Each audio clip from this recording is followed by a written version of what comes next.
பட்டியல் இனத்தவர்கள் குறித்து அவதூறாக பேசிய வழக்குல நடிகை மீரா மிதுனை கைது செய்ய வேண்டும் என சென்னை அமர்வு நீதிமன்றம் உத்தரவிட்டிருக்கு. நமது சேனல்ல பாத்தீங்கன்னா தினமும் நடக்கக்கூடிய பல்வேறு விதமான குற்ற சம்பவங்களை குறித்து உடனுக்குடன் செய்திகள் பதிவேற்றம் பண்ணிட்டு வரோம். நீங்களும் இது போன்ற செய்திகளை உடனுக்குடன் தெரிஞ்சுக்கணும்னு நினைச்சீங்கன்னா மறக்காம நமது சேனலை சப்ஸ்கிரைப் பண்ணுங்க, பெல் ஐக்கனை கிளிக் பண்ணுங்க. அப்பதான் நம்மளுடைய வீடியோ உங்களுக்கு நோட்டிபிகேஷனா உடனுக்குடன் வந்து சேரும்.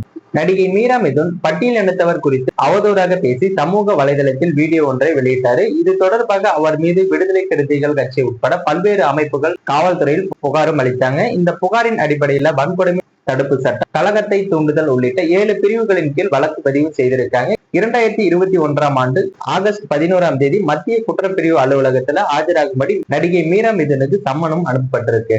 விசாரணைக்கு ஆஜராகாம பாத்தீங்கன்னா கேரளாவில் தலைமறைவாக இருந்த மீரா மிதுன் மற்றும் அவரது நண்பர் சாம் அபிஷேக் 2021ஆம் ஆண்டு ஆகஸ்ட் 14ஆம் தேதி கைது செய்யப்பட்டாங்க. புழல் சிறையில அடைக்கப்பட்டுள்ள மீரா மிதுன் மற்றும் அவரது நண்பர் சாம் அபிஷேக் தங்களுக்கு ஜாமீன் வழங்க கோரி சென்னை முதன்மை அமர்வு நீதிமன்றத்துல மனு தாக்கலும் செய்திருந்தாங்க. அவரது மனு அப்போதே தள்ளுபடியும் செய்யப்பட்டது. பிடிவாரண்ட் பிறப்பிக்கப்பட்டு 3 ஆண்டுகளாக தலைமறைவாக இருந்த மீரா மிதுன் டெல்லியில் இருப்பதாக அவரது தாய் மனு தாக்கலும் செய்தாங்க.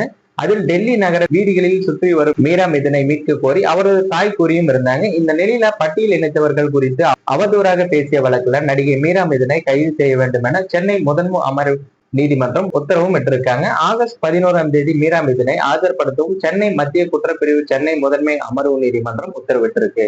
இதனிடையே நீதிமன்ற உத்தரவின்படி டெல்லி போலீசாரால் மீரா மிதுன் பிடிக்கப்பட்டு அங்குள்ள அரசு காப்பகத்திலே வைக்கப்பட்டுள்ளதாக காவல்துறை தரப்பிலிருந்து தகவலும் வெளியாகியிருக்கு. மேலும் இது போன்ற வீடியோக்களை உடனுக்குடன் தெரிஞ்சுக்க மறக்காம நமது சேனலை சப்ஸ்கிரைப் பண்ணுங்க, பெல் ஐக்கானை கிளிக் பண்ணுங்க. அப்பதான் நம்மளுடைய வீடியோ உங்களுக்கு உடனுக்குடன் நோட்டிபிகேஷனா வந்து சேரும்.